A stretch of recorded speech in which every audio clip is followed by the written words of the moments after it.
Good morning. I'm doing well. How are you guys? Why don't I just open it up for owners' meetings, questions? When you have with Evan Ingram just as a starting point, I guess, what did you make of the fit with him? And then obviously he was released, street free agent. Sort of what was the process like of deciding he was a good fit? Yeah, it took a little bit. In other words, the process relative to his visit, other visits. The vision was pretty clear. Obviously we feel like he's someone that can run and give us a passing threat on third down, red zone. I think he's got good body control. I think he's really good when he gets the ball in his hands. So his run after the catch numbers, statistically wise, have been good. But I would say with him, it was a lengthier process where it was kind of like the old days of free agency, where a player would fly maybe to another team, and then usually wouldn't make it to the third team. But it worked out well. Your top three free agents, money-wise, all big-time players, but they all had some recent injury history. How did you reconcile that? Well, a lot of it had to do with how we handle the offseason, how we handle training camp. And quite honestly, there's a couple of maybe that we would have had a much more difficult time signing had there not been a prior injury. And we felt with those guys there's always that risk evaluation that's measured in, and we felt pretty good about it. And we feel like in our program, we'll be smart enough to understand their workload, all the things to try to get them healthy to the field. But there's always some risk with that. How did you feel just filling these needs? I mean, you had, some significant needs, and boom, boom, boom, you fill them with those three guys. It's not a process where you say, if I don't get this player, then we'll go get this one or this one. You really kind of identify exactly who you're looking to get. I would say we felt good. We felt good coming out of it. We felt like our team got better from a football makeup standpoint, toughness, and we'll continue to hopefully use that momentum as we get closer to the draft and then even after the draft. It seems like Evan Ingram's really embracing the Joker role. Does he fill that need for you, and how does he fit with that role that you have? I would put him in that category, that family. I think that he is someone that has those skill sets. I think one of the things that helped us in the process of him making a decision was that role, and maybe you could talk about it, but then historically speaking, having had players like him, I'm excited. With Hufanga, what does he bring that was missing last year? Well, he's a great communicator. He's super intelligent. I think his experience, and there is a toughness about the way he plays. Sometimes you can be a second responder, sometimes a first responder, and he appears first a lot on screen. And there's a style to how he plays. And look, part of that style, because he's so physical and so quick to support, he's had a handful of injuries, but there's a toughness to his game, and you guys will like him. Something about him when you meet him and you visit with him. So that was a big get. We felt excited about that.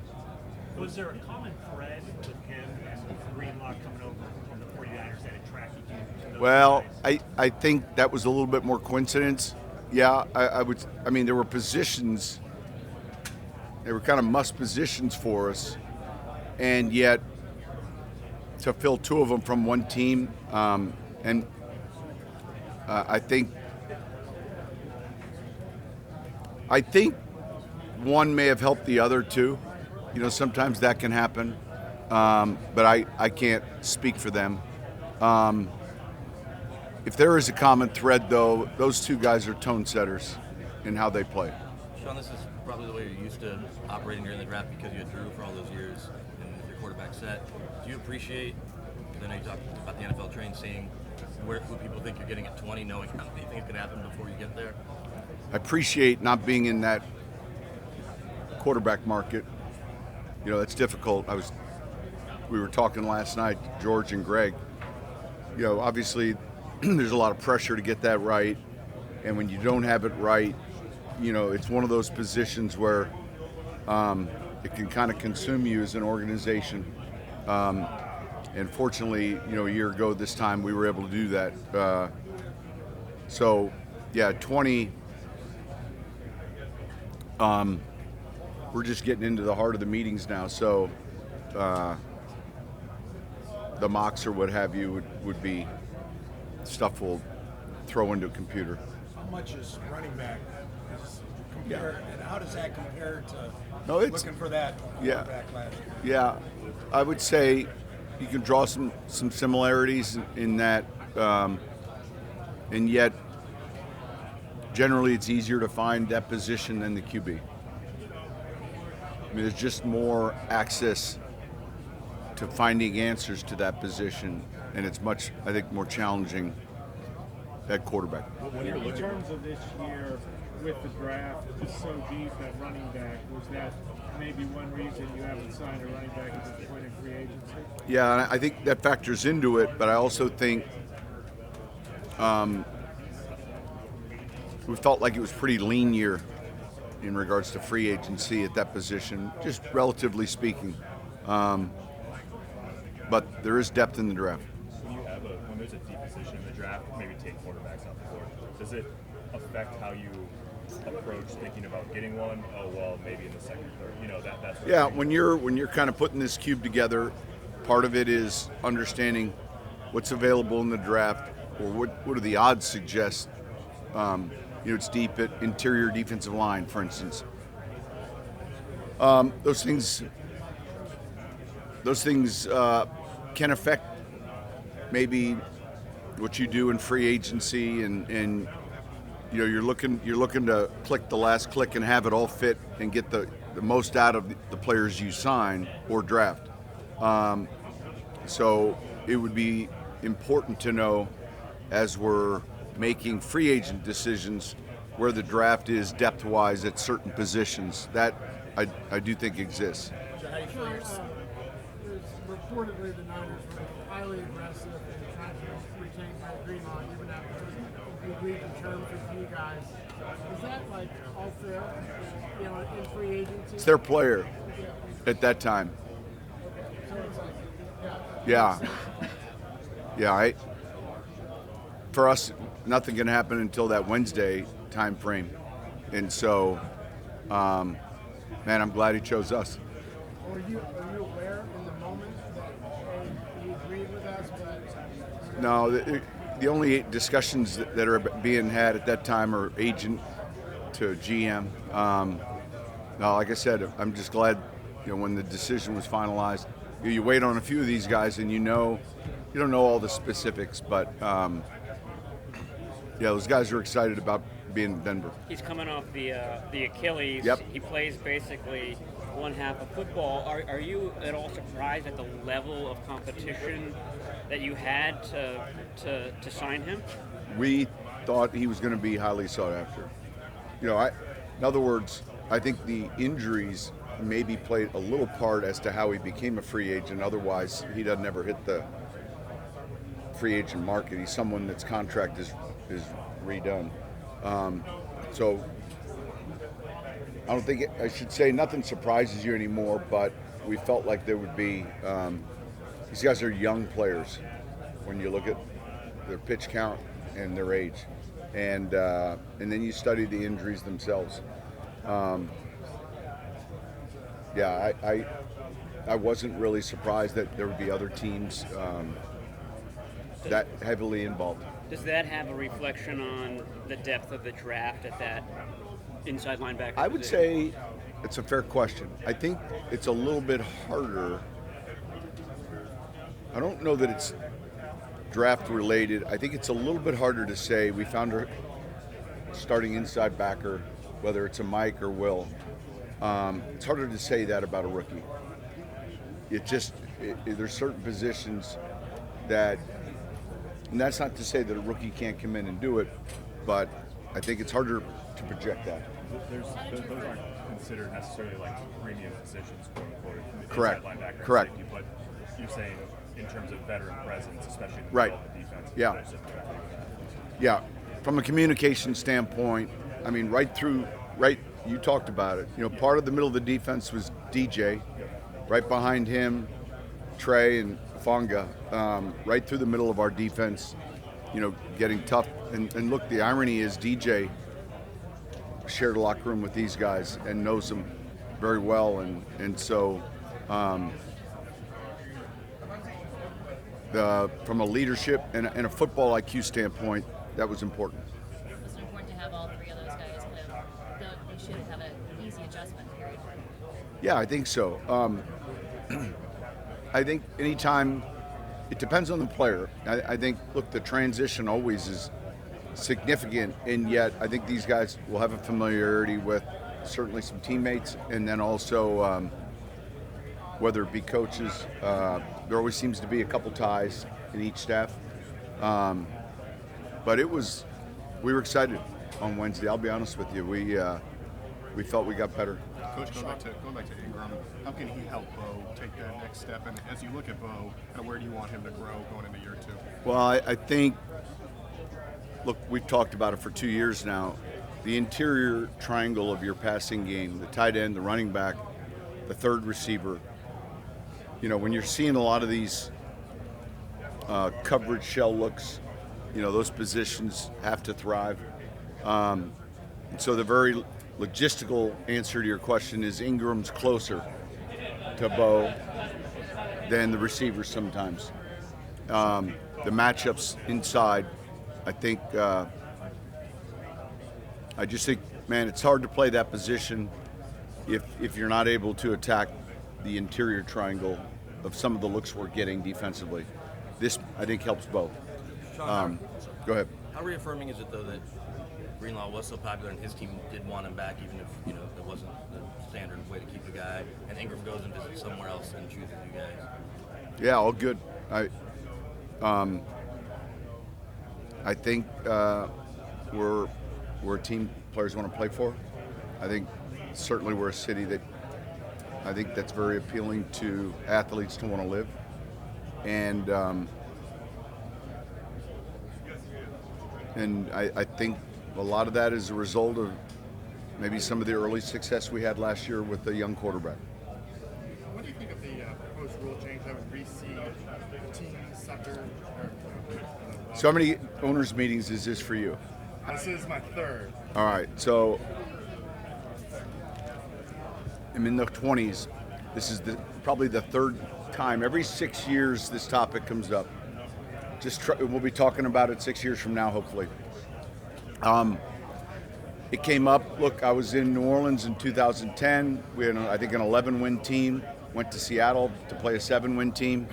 When you actually study the results of that matchup, let's just say 500 or below, playing at home, it's about 50-50 or,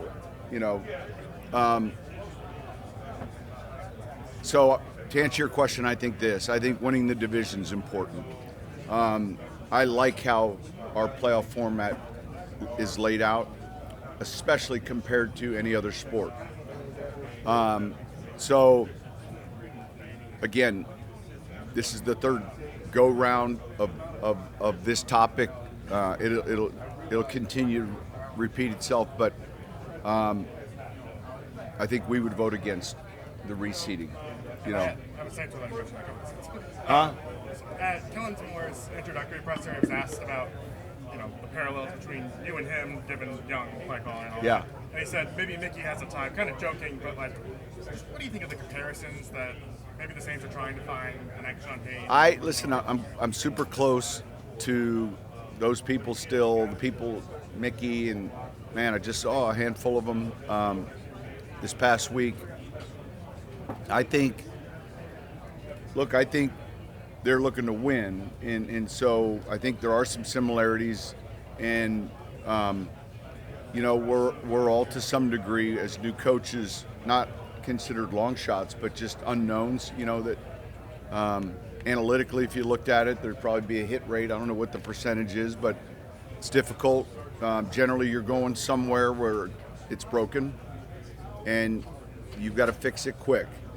And I think Kellen has that calmness about him. I think there's a uniqueness to that city that maybe is not for everyone, but I think he'll do well there. And I say that because of ownership, Mrs. Benson, because of the front office with those pieces in place that I was very familiar with.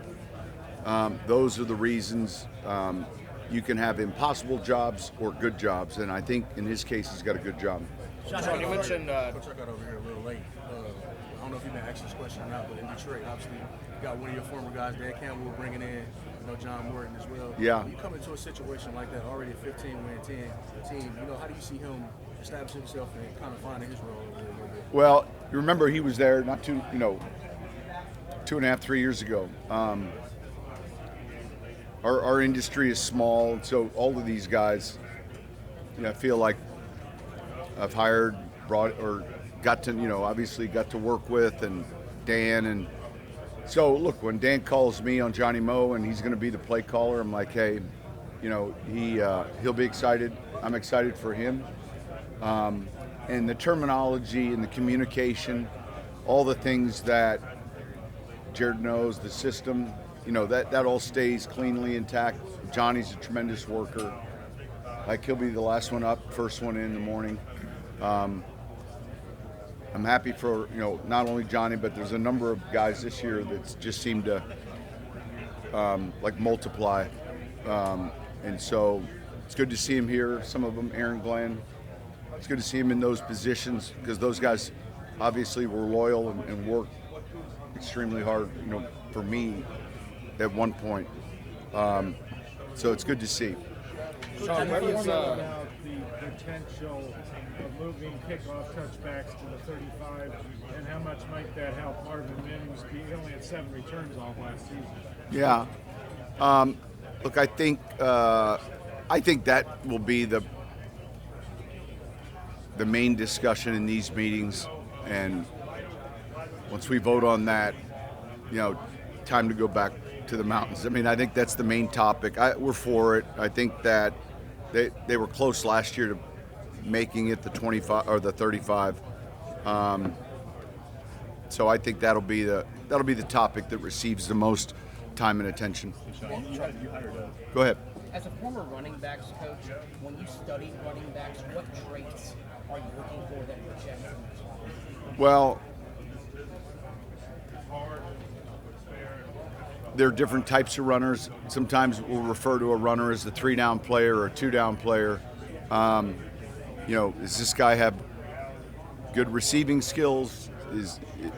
Can he block pressure?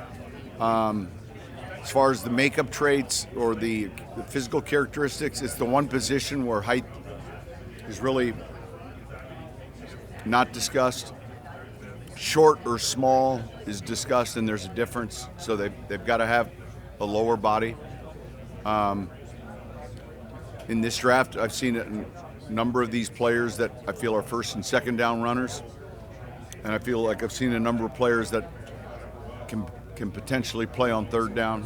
It's just what you're looking for. But I think ball security, you're looking for. Some backs make positive yards most of the time, and that's a trait that I think it's a feel. In other words, and some backs don't have the same vision as others, meaning they'll take a negative play. And look, make no mistake about it, we're wanting to see our group at home, get these opportunities now, and so that competition I think will help. Sean, you mentioned toughness a couple your staff ultimately come together, and what does Evan Rothstein bring? What is he going to bring to your staff? The last part. Evan Rothstein. All right. So our staff, it wasn't like one fell swoop. You know, it was one position. Evan, I tried to hire before. I tried to hire Evan when he was leaving Detroit, Rothstein, and he ended up in New England. But I had interviewed him in New Orleans. So every season, I've always kind of paid attention to what he's doing. He's real smart. He's a football coach. He's also someone who has got a great way about him, both analytically and in a preparation standpoint. So finally that worked out. And then some of the other positions were, as they all of a sudden got promoted, I felt like every time I left town, when I came back, there was another coach gone. So I started trying not to leave town. But I think we're full now. With Rothstein, how does he? When you're talking about game management, what specifically were you looking for, sort of in that department? Is it? Well, it was more keep track of where Evan's at. This guy's something. Super smart. Keep track of where he's at. So it was kind of an off season, like what's he doing? Having interviewed him, it was just the minute I felt like he was available. There was no, like, it was just, where's Evan at this year? You know, it's kind of like the Russian hockey player. You don't know if you can get in the draft, you know. And he finally became available. So that would be specific to him. And Sean, in Buffalo, Josh and Sean going in their 8th year together. When you were with Drew in New Orleans, how would you go about challenging him each year to reach a new level and keep things fresh? Yeah, I think sometimes that takes place organically relative to your installation. When you're bringing an offensive back or bringing an offensive that's been together, head coach, quarterback, and I think you're always looking at like tweaking, and Joe and Aaron and those guys working there, I'm sure will stay on top of additions that they think will suit him. Yeah, and I think, look, I've followed Sean's career, like we've paralleled each other for the most part, and he'll be creative in ways that appeal to Josh, and again, they're about winning, you know, and so I'm sure they feel like we do that, hey, there's more meat on the bone here, we got to get better. I think that'll naturally happen. Coach, you talked in January about each year you've got to start over to some degree. You don't pick up where you left off. So how eager are you to get the guys back in the building and kind of get this process started again based on yeah, success you did have? Listen, I think number one, we have a lot of players that are already back lifting and working out, which is great, especially this time of the year. There are some cities that the off-season is more challenging relative to attendance. Fortunately for us, that's not a big challenge for us. I think players generally want to train in altitude and at our facilities, and then once they've had 2 years of it now, and to see where we're at relative to health and safety, injury data, like we're first in the league again. And so it's easy to sell. It's easy to say, hey, we're on the right path. This is, and I think, I think there's that confidence level that that you have to have with your team. Sean, you brought up toughness a couple times, talking about the guys you signed. Where does that rank on your list of priorities in terms of non-negotiables? Well, it's up there. It's up there with football IQ.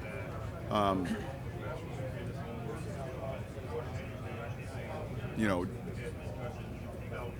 it's an extremely physical game, and at some point, there's a team that, you know, that takes it more than they give it each week.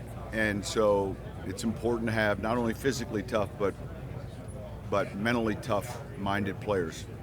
Coach, you talked about the inside linebacker position maybe being harder to find in the draft as a starter. Is that the same with running back, or is that a position that's maybe easier to I think find? the running back might be a little easier. I think the reason linebacker sometimes is different is what you see them doing in college maybe. Like Zach Bond, for instance, was at Wisconsin playing an edge for Jim Leonard's defense, and so you have to visualize. Can we move him back to get the body type you're looking for? Sometimes you're moving a safety down and putting weight on.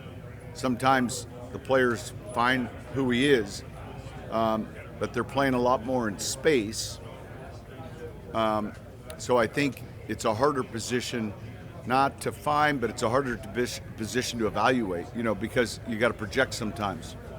How's the vision for Jarrett Stidham evolved now, especially with Bo kind of establishing himself as a starter? Yeah. Stiddy re-signing. Yeah, excited. Obviously, we're excited that Stiddy's back. He brings a veteran presence, but also a young presence about him. And I know how he feels about his own abilities. And man, we had a great room a year ago. You guys know that. So it was probably unrealistic to think that we were going to have both Zach and Jared back. And so, I want to see those guys obviously have success. They're both talented players. And I think that process, I think the experience from Jared is helpful to both. Sean, you talk your quarterback. It's an interesting one in New York with two guys, two quarterbacks that you've coached. I'm just curious what you think of Russ and Jameis being in that room, and what was your experience with those guys? Both of those guys, honestly, had good experiences, obviously, in working with them. They're different type of players and personalities. That'll be interesting. Obviously, Jameis is someone who's infectious. A lot of times you hear him before you see him, and that's not a bad thing. And Russ is someone who's internally driven, someone that you see the work ethic, and so I think those guys will.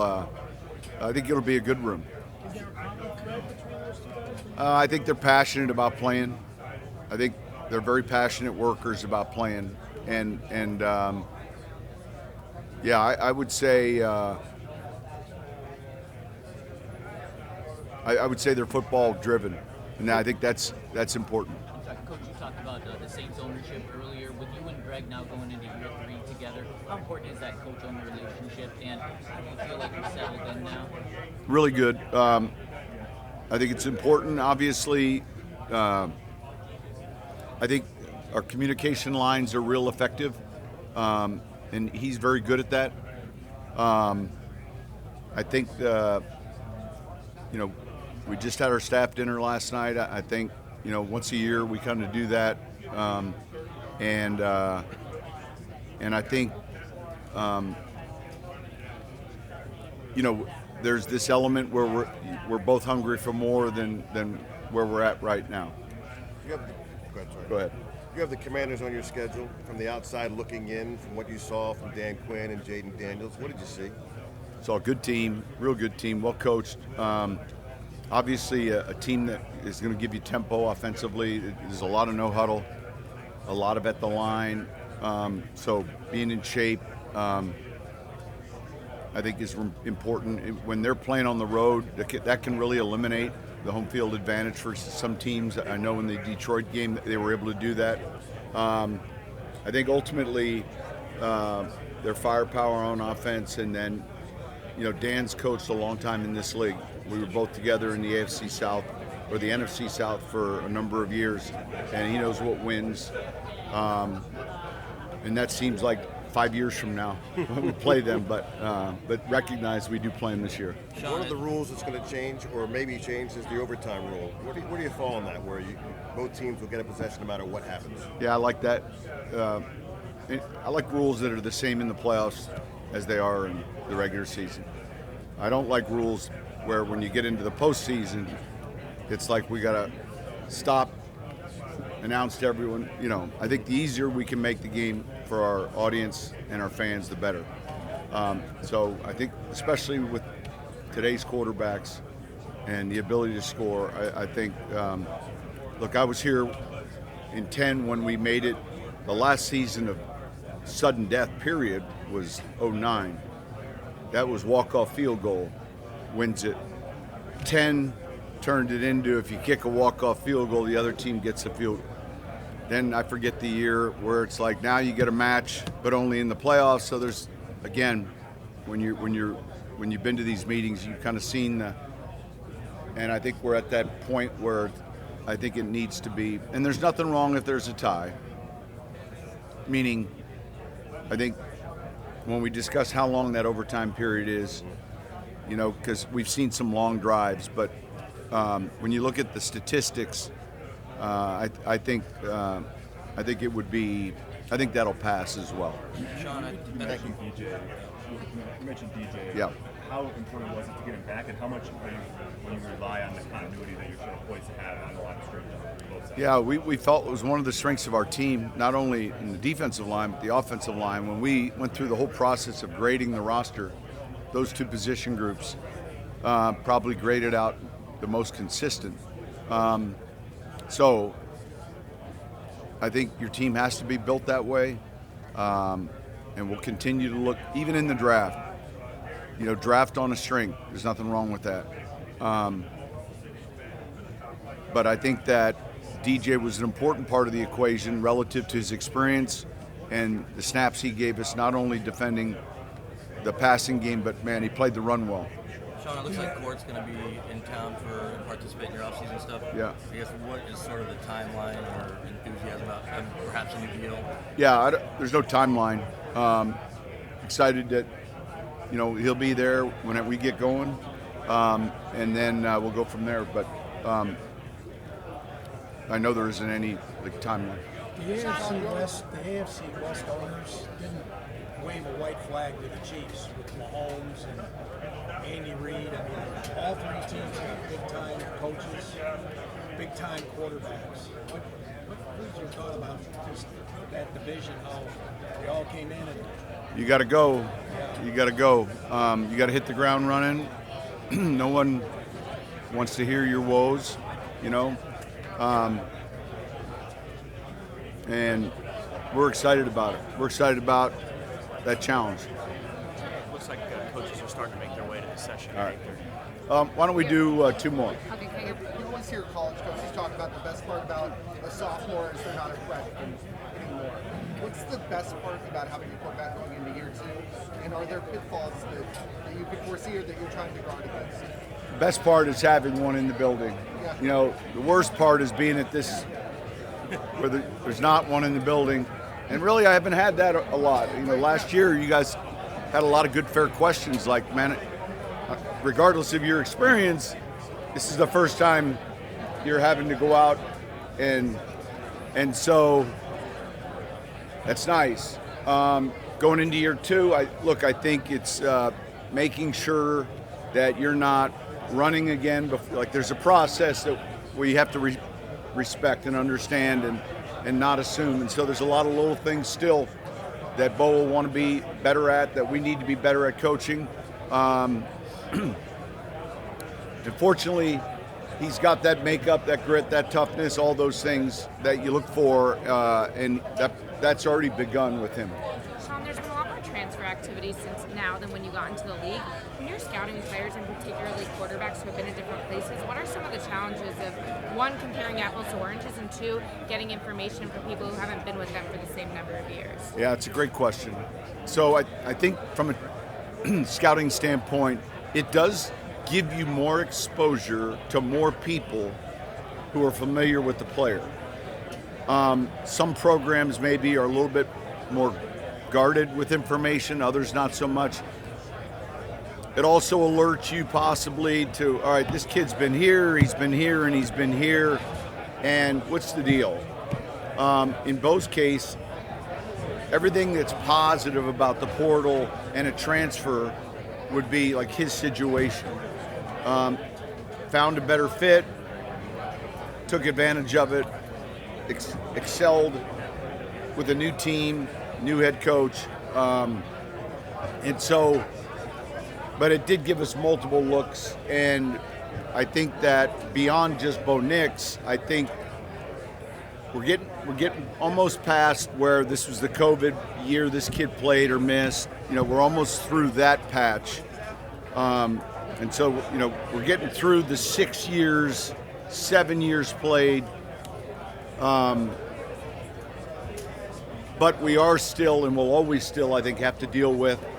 He was here, then here, then here, and then let's dig into why. And I think it's actually helped. Did it help you figure out what offensive ideas were most going to work with him? I think you saw that, and you saw what he did at Auburn, which obviously isn't what the NFL game is about. Yeah. And so I think it helped us see him as a passer. Yeah. Thank you. Thank you. Thank you.